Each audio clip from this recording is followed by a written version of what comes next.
hoje a gente vai falar sobre pronome relativo. Bem, antes de nós começarmos a nossa videoaula, dê seu like e se inscreva no nosso canal.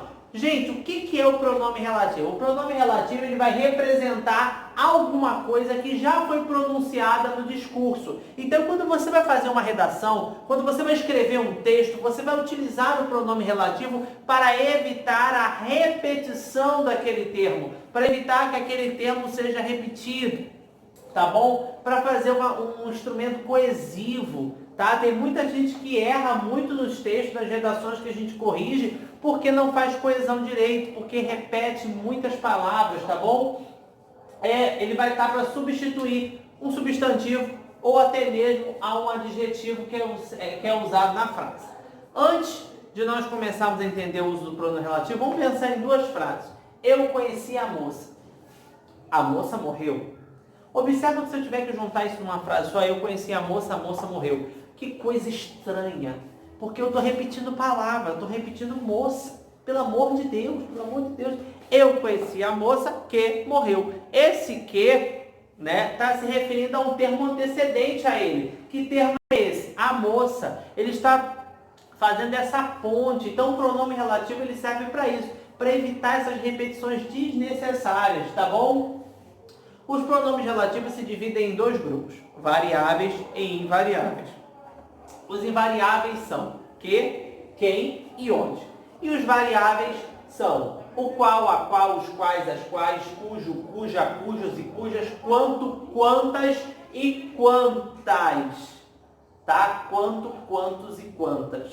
Não existe quanta. Cuidado, porque isso pode ser uma pegadinha no concurso. Tá bom? Então agora a gente vai começar a ver o uso dos pronomes relativos. É claro que eu falo que pronome relativo derruba muitos candidatos, porque eles vão exigir que o candidato tenha um conhecimento prévio de regência verbal, que o candidato ele conheça preposições, para que ele possa estar marcando as melhores alternativas, tá? E geralmente eles colocam assim, bota duas frases iguais, com termos repetidos, como é o caso, nós conhecemos a moça morreu, e diz o seguinte, juntando, né, colocando a frase, né, as duas frases no mesmo período, para evitar a repetição do termo moça, qual seria a frase correta? Aí joga lá um monte de frase. Então cuidado que às vezes eles têm essas pegadinhas. Então a gente vai começar falando do que e do qual. Qual e suas variações, é claro. Quando eu falo que, o que ele é universal, tá? Então, o que? Ele serve para coisas, para pessoas e para lugares. É claro que eu sempre falo com o meu aluno, você podendo não usar que para lugares, fica melhor. Porque para lugares fica show de bola onde?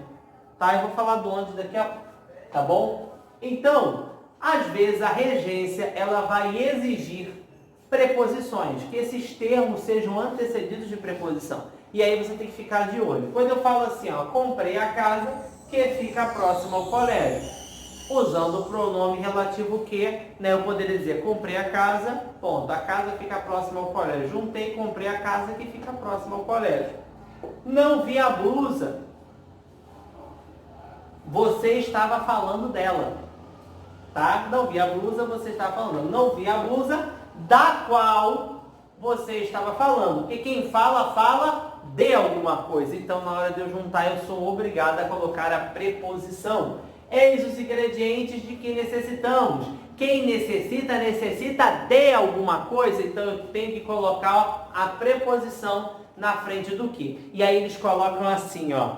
Olha como é que eles são malandros. Cuidado com a letra A. Letra A. Na alternativa, né? Não vi, eis os ingredientes que necessitamos. Aí o candidato, aí erra a questão. Porque quem necessita, necessita de alguma coisa. Você tem que estar sempre olhando para o verbo, tá? Aquele é um instrumento com o que trabalho. Quem trabalha, trabalha com alguma coisa. Então eu tenho que colocar a preposição com aí.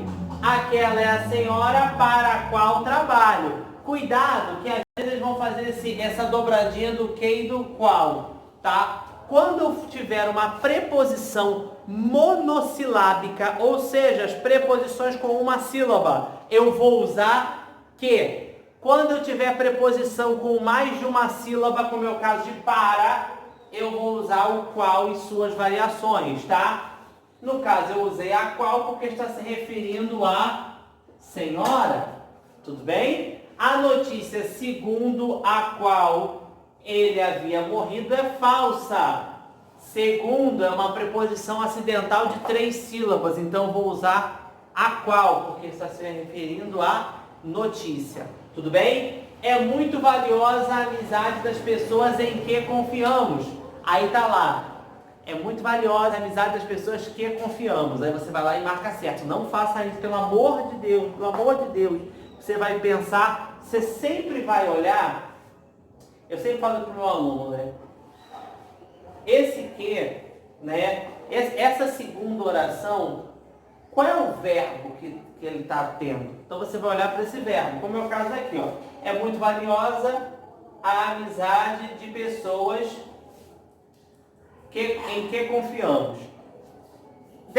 Do segundo momento para lá, eu tenho o verbo confiar. Aí você tem que pensar, quem confia, confia em quem? Tá? Ou em que? Então, eu coloco aí a preposição em. Tudo bem? Pessoal, vamos continuar agora fechando a nossa parte, a nossa videoaula de pronome relativo. Tá? Vamos começar agora falando do quem. O quem é um pronome que é usado exclusivamente para pessoas e ele sempre será preposicionado, tá bom? Então, quando eu digo assim, o rapaz, viajei, pretende ser médico. Quem viaja, viaja com alguém, então seria com quem? O rapaz com quem viajei pretende ser médico. Você é a pessoa, sempre confiei. Quem confia, confia em alguém. Então, você é a pessoa em quem sempre confiei. Então, quem sempre preposicionado se referindo a pessoas, tá bom? E aí eu tenho uma observação que o quem, ele pode estar iniciando uma frase, por exemplo. Ele pode estar empregado sem antecedente, tá bom? E aí ele vai ser chamado de pronome relativo indefinido. Quando eu digo quem casa quer casa, por exemplo, é um pronome relativo indefinido. Quem tudo quer, tudo perde, tá bom? Cujo, pelo amor de Deus, olha para mim, não existe cujo o, não existe cujo a, não existe cujo as, não existe cujo os. Isso é obra de Satanás. Isso cai na prova de concurso e se você marcar, isso você está sendo usado pelo diabo, tá bom? Não existe, tá? Existe cujo, cuja, cujos e cujas, tá bom? Então vamos lá. Quando a gente pensa em cujo, cujo vai dar sempre a ideia de posse, tá? E aí a gente vai ter a ideia do possuidor e da coisa possuída. Parece até entidade, não é uma coisa meio estranha, coisa possuída. Ia. Vamos lá. É uma coisa estranha, eu sei disso. Mas a gente precisa ver isso aqui. Quando a gente fala o seguinte, este é o livro, o escritor do livro. O livro é muito lido. Então eu vou juntar essas duas frases. Eu tenho o escritor, que é o possuidor, e livro, que é a coisa possuída. Eu vou juntar tudo. Este é o escritor cujo livro é muito lido. Eu usei cujo, juntei possuidor e coisa possuída. Aquela é a dona da loja. Nas lojas as vendas dispararam. Aquela é a dona da loja cujas vendas dispararam. Usei cujas porque vou estar sempre me referindo ao termo que vem depois, tá? Usei cujo. Esta é a escritora cujo livro. Aí, detalhe, cujo sempre vai estar se referindo ao termo que vem depois, tá? Ao termo possuído, não ao termo possuidor. Tudo bem? Quanto, quantas, quanto, tá?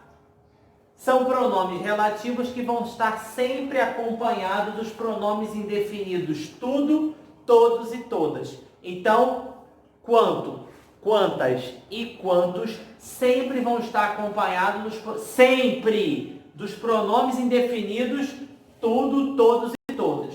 Comprou tudo quanto viu. Comprei frutas tantas quantas forem necessárias. Coma frutas tantas quantas forem necessárias. Então vai estar sempre acompanhado de tudo, todos e todas. Tudo bem? Quando? Quando, às vezes, vai ser um pronome indefinido para indicar tempo, tá bom? E pode ser substituído, ou seja, ele é equivalente a em que e no qual. Você vai falar assim, pô, Vitor, mas você vai falar aqui em que e no qual, em que e no qual, também vão estar lá em onde. Tá, mas você vai ter que analisar. Onde vai ser sempre ideia de lugar.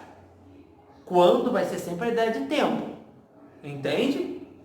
Então, haverá um tempo quando não haverá mais miséria. Haverá um tempo em que não haverá mais miséria.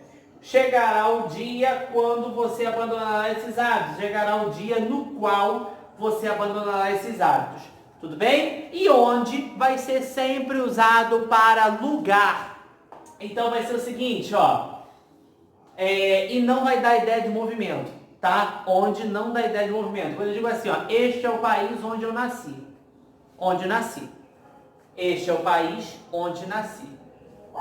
A não ser que a pessoa esteja nascendo ou tenha nascido num avião, né? Entre um estado e outro. Mas onde não... Nesse caso, o lugar onde a pessoa nasce não dá ideia de movimento. Correto?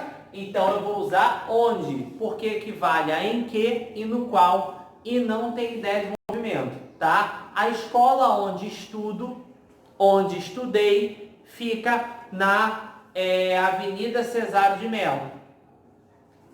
E aonde vai dar a ideia de movimento, tudo bem? Aonde dá a ideia de movimento, tá? E pode ser substituído por para onde. Voltei à vila onde minha mãe me levava na infância. Voltei à vila para onde minha mãe me levava na infância. Tá bom? Então, eu tenho aí o uso do onde e do para onde. Tudo bem? Pessoal, treinem, busquem exercícios de fixação disso. Porque parece bobo, mas quando você olha algumas questões mais pesadas, o candidato às vezes se enrola um pouco. Tá bom? E estudem, façam questões e até a nossa próxima videoaula.